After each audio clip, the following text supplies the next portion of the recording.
Selamat berjumpa kembali dalam pemrograman bersama saya Yohanes Yanto dari MIPA UGM. Kali ini kita akan membahas mengenai struktur perulangan dalam C++.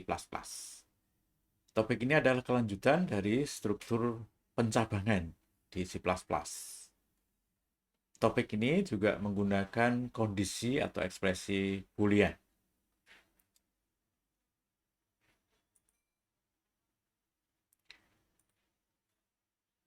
Nah, di topik kali ini harapannya setelah menyelesaikan materi ini, maka saudara akan dapat menggunakan statement perulangan while, kemudian menggunakan statement perulangan for, menggunakan statement do while, dan juga menentukan 3 unsur dalam perulangan, yaitu inisialisasi, cek kondisi, kemudian perubahan nilai kondisi. Jika diperlukan, maka kita bisa menggunakan statement break, yang artinya kita keluar dari perulangan sebelum waktunya. Notasi flowchart untuk perulangan itu adalah seperti ini.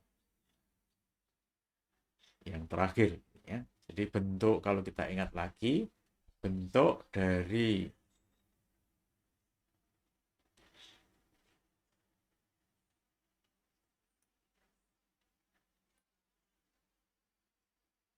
flowchart untuk struktur program itu ada 3, yaitu sequence atau urutan, kemudian selection atau seleksi atau pencabangan, dan yang terakhir adalah perulangan. Nah, kemarin kita sudah bicarakan mengenai selection, nah sekarang kita akan masuk ke perulangan.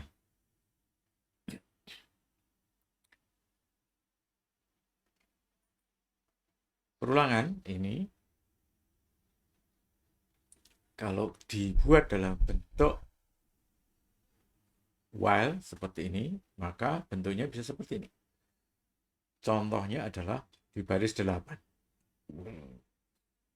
While input, ini ingat adalah simbol untuk tidak sama dengan, jadi while input tidak sama berhenti, berhenti adalah konstanta string, di sini isinya adalah stop.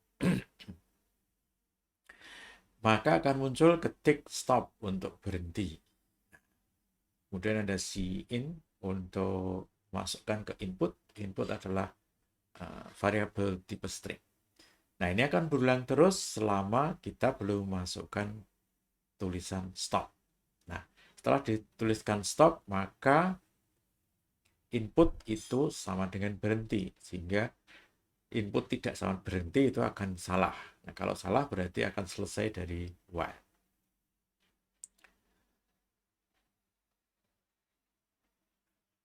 Inisialisasi dari while di sini, karena while itu digunakan di input, menggunakan variabel input sebagai kendali, maka kita telusuri input itu kapan diinisialisasi. Kita lihat di sini input di baris 5 pertama kali muncul, dan dia langsung string input. Berarti ini tidak ada nilai awal dari input. Nah, kalau tidak ada nilai awal, itu secara default akan diisi kosong. Namun demikian, kalau kita ingin memastikan, karena beberapa compiler bisa bertingkah laku yang berbeda, maka kita bisa memaksakan atau mengisi langsung di sini sama dengan string kosong.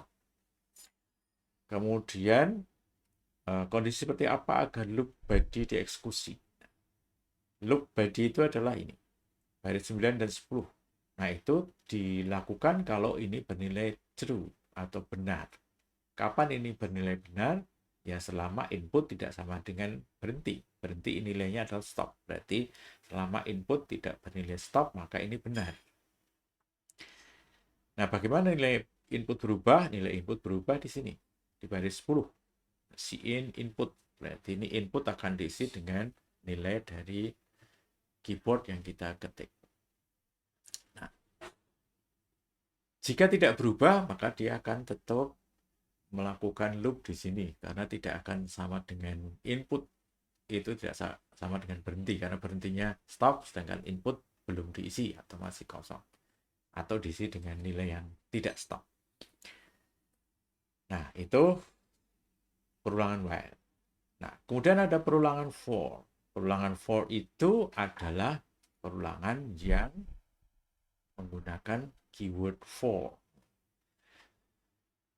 Dalam while tadi kita perlu mengingat ada nilai awal, kemudian nilai agar kondisi perulangan terjadi, dan perubahan nilai variabel kendali perulangan itu. Nilai awal itu adalah inisialisasi. Kalau tadi di while kita lihat string input, nah itu berarti inisialisasinya adalah kosong. Sedangkan kondisi agar perulangan terjadi berarti kalau yang tadi adalah yang ini. Ini ya. Input tidak sama dengan berhenti. Itu adalah kondisi agar loop atau perulangan terjadi. Yang ketiga adalah perubahan nilai variabel. Nah, perubahan nilai variabel yang tadi adalah di sini, in input. Nah, itu terjadi perubahan nilai dari input. Nah, dalam perulangan for, bedanya dengan while ya, ketiga informasi kritis itu berada pada satu tempat. Kalau kita lihat yang tadi di while itu beda tempat tiga-tiganya ya. Nah, kalau di for itu satu tempat, yaitu di bagian awal dari perulangan.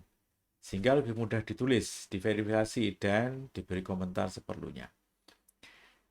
Nah, kalau yang di while tadi, ini inisialisasinya di baris 5, kondisi agar terjadi perulangan di baris 8, sedangkan perubahan nilainya di baris 10. 5, 8, 10, jauh atau di tempat yang berbeda. Sedangkan di for itu di tempat yang sama. Di manakah di tempat yang sama itu? Di baris 6, contoh yang ini ya. Jadi ini for I sama dengan A, berarti ini adalah inisialisasi. Inisialisasi dari itu. Nah, ini A.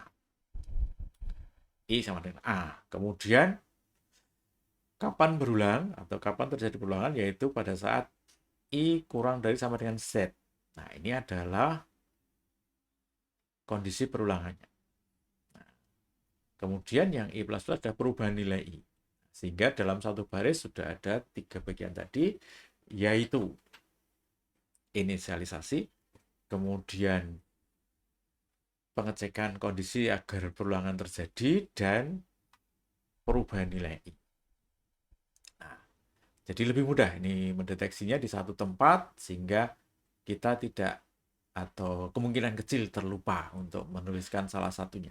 Lain dengan yang while tadi, karena di 3 tempat yang berbeda, ada kemungkinan kita kelupaan untuk menulis perubahan nilainya atau kelupaan menulis inisialisasinya. Ya, biasanya yang tidak lupa adalah di bagian kondisi perulangannya itu ya, karena ada di dalam keyword while itu.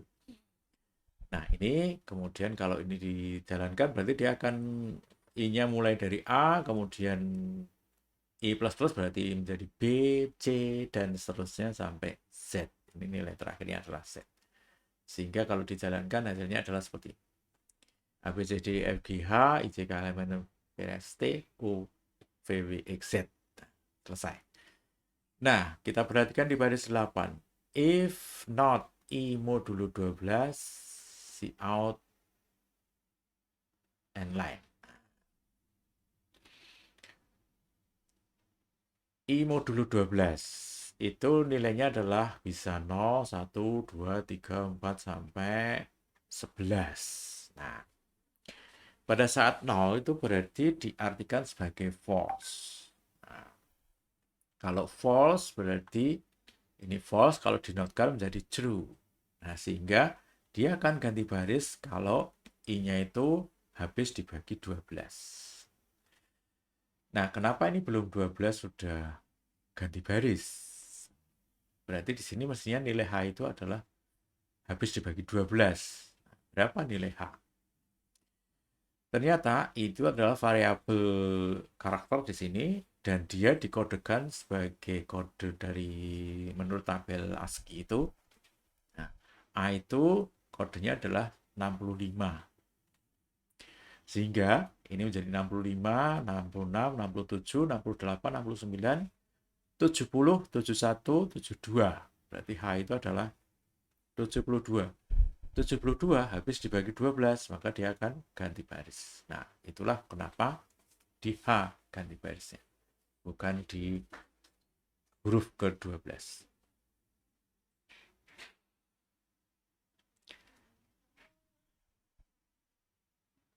Nah, kemudian di sini ada untuk yang turun. I-nya Z, kemudian I lebih besar dari A, kemudian I-nya minus-minus. Nah, di sini berarti I itu mulai dari yang besar, kemudian turun. Nah, karena di sini I minus-minus. Berarti Z, kemudian Y, kemudian X, dan seterusnya sampai terakhir adalah A. Nah, ini juga kalau habis 12, maka kemudian diganti baris. Atau habis dibagi 12, ganti baris. Nah, kita lihat ganti barisnya sekarang di Z, Y, X. Nah, di X ganti baris. Nah, kenapa di X? Karena ini, A itu, A besar tadi adalah 65. Kalau A kecil itu 97. 97 berarti Z-nya itu berapa? Berarti ini adalah 100, berapa tadi? 97 ditambah 25. Berarti 102 tambah 20, berarti 122. 122 ini, kemudian berarti ini 121, dan X-nya adalah 120. Nah, 120 habis dibagi 12, maka kemudian ini ganti baris di situ. Nah, variabel perulangan yang dideklarasikan di dalam pernyataan for ini lebih disukai karena dia akan bentuk in-nya di sini itu menjadi lokal di for, tidak dikenal di luar for, sehingga ini lebih disukai. Tapi kalau diinginkan masih di dalam scope yang dalam fungsi misalnya, maka in-nya dikeluarkan dengan cara yang pertama tadi. Nah, kemudian ini perulangan juga kita bisa membuat inisialisasi dua di sini, L dan U, sekaligus diinisialisasi. L-nya diinisialisasi dengan Z, sedangkan U-nya dengan A besar. Kemudian kondisinya juga melibatkan dua variabel L dan U. L besar A dan U kurang dari Z. Kemudian ini adalah bagian perubahannya juga melibatkan dua variabel. L dikurangi 2, U-nya ditambah 1. Sehingga nanti berpasangan yang akan ditampilkan char dari L dan char dari U. Kemudian akan cek lagi kalau U modulo 12 itu 0, kemudian akan ganti baris. Nah, sehingga hasilnya seperti ini. Ini Z itu dari char L, A itu dari char U. Ini Z kemudian X, V, T, R itu karena turun 22, sedangkan yang naik itu naik satu-satu, A, B, C, D, E, F, G, H, I, dan seterusnya. Nah, ini karena yang dicek hanya yang U, berarti ini hanya pada saat H dia akan ganti baris. Nah, dia berhenti di sini, di M, bukan di A, bukan di Z, karena syaratnya ini. Syaratnya adalah ini. L lebih besar dari sama dengan A, and U kurang dari sama dengan Z. Nah, kalau kita lihat di sini, setelah B itu bukan A, karena turun 2. Sehingga setelah B itu adalah di bawah A atau nilainya 64. Nah, M-nya itu mestinya N, tapi karena ini sudah salah, ya, tidak lebih besar dari A lagi, maka ini akan false, maka berhenti di situ. Nah, kita bisa menukar atau mengkonversi bentuk for dan while itu seperti ini. Misalnya bentuk for, kemudian kita ubah ke while, ya bisa saja. Nah, kita bisa inisialisasinya di sini kita lepas di baris 1. Ini adalah kondisi, kita masukkan di baris 2. Perubahannya di sini kita masukkan di baris 4. Sama, ya, kondisinya sama. Nah, di sini masih bisa, ya. Jadi terlihat ini lebih simple daripada yang while. Nah, ini contoh kalau kita pakai apa? For, kemudian di dalam bentuk while yang lain. Bentuk while-nya akan seperti ini. Ya, sama saja ini. Si input ini berarti adalah inisialisasinya di situ. Maka di sini ada si in yang baris 3.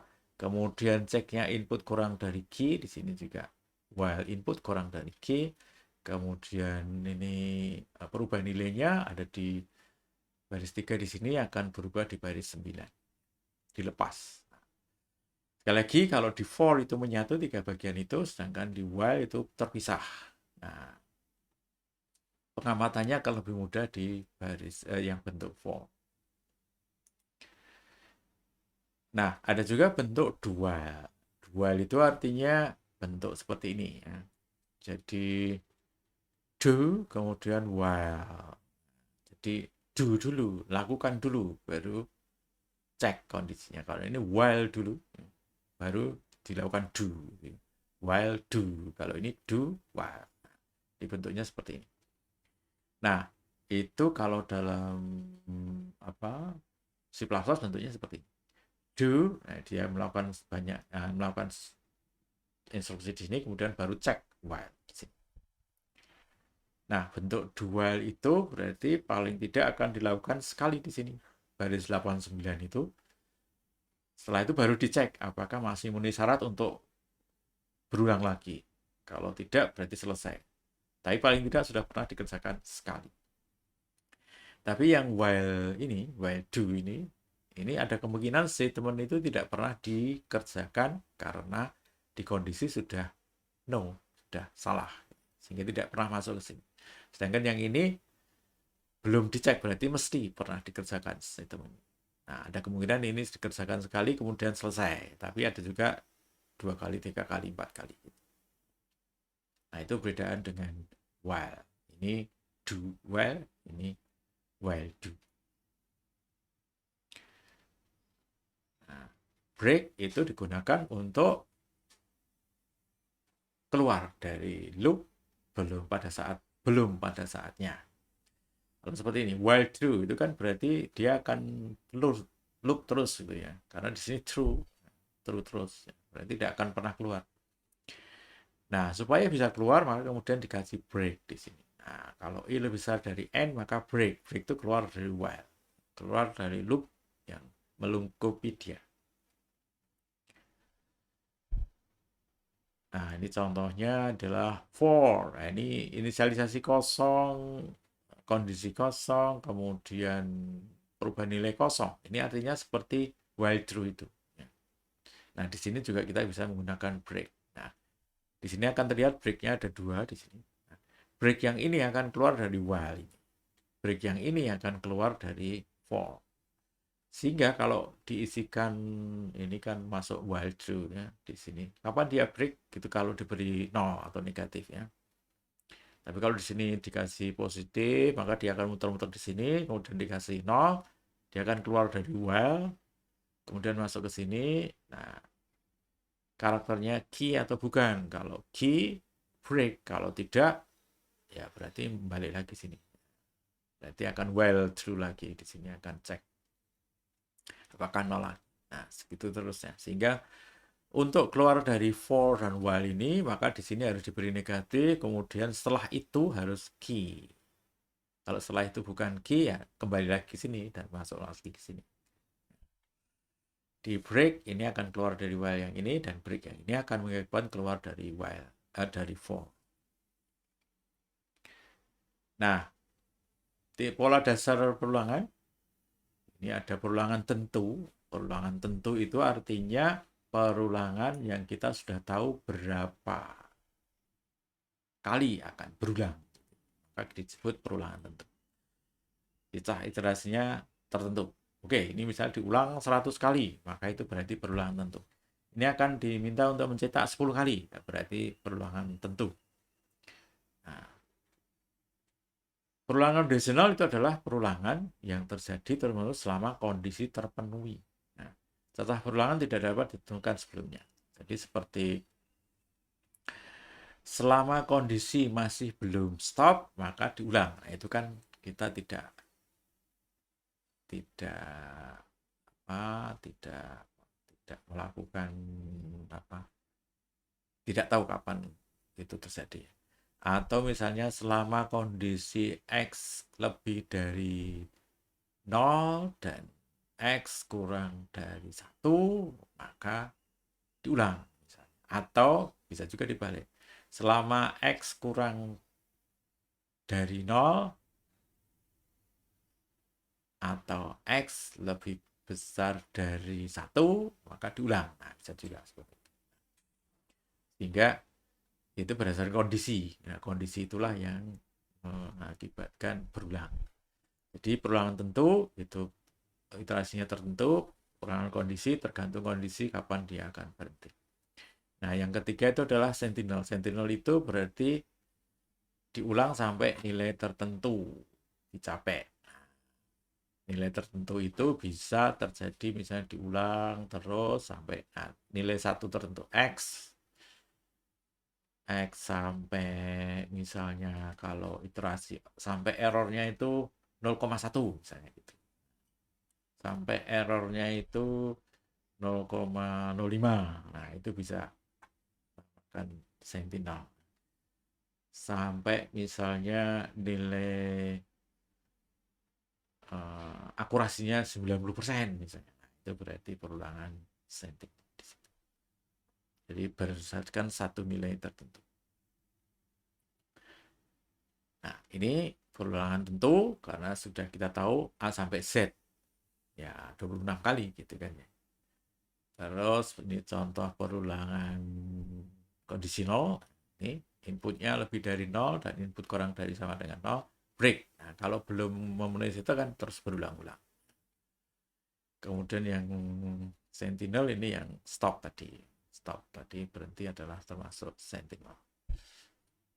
Nah, oke. Demikian untuk topik mengenai perulangan dengan menggunakan while, while, for, dan mengenai bagaimana kita menentukan apakah dia itu termasuk tentu, kondisional, atau pakai sentinel. Terima kasih atas perhatiannya. Kita ketemu lagi di kesempatan berikutnya.